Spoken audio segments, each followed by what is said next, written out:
zone mapping sa mga lungsod sa lalawigan gipatuman aron makasiguro nga masumpo ang pagkatap sa African Swine Fever kon ASF. Ni ang report ni Alan Domingo.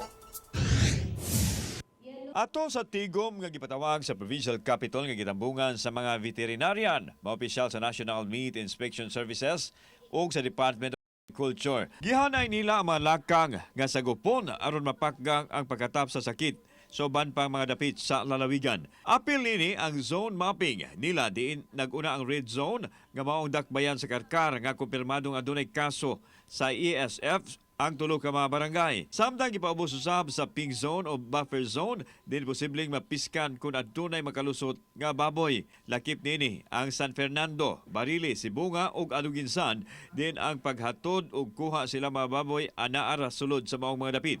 Samtang gipaubos usab sa yellow zone ang City of Naga, diin restricted usab ang movement sa mga baboy.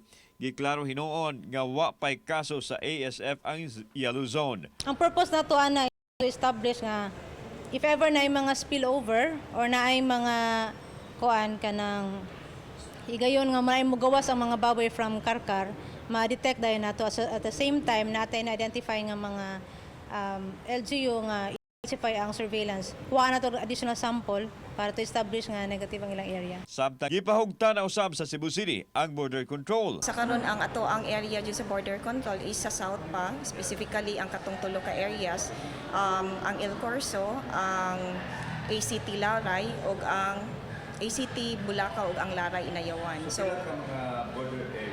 ang karon is for the meantime nag-start ni siya gabi ang border control na tulo ka buok sa ang gi-activate. So kato lang sa south. Wa ipadaplin sa DVMF nga makasinati og pagkuwang sa supply sa baboy, sanglit 70% man sa supply gikan sa habagatan. Kauban si Godfrey Lilian, ako si Alan Domingo.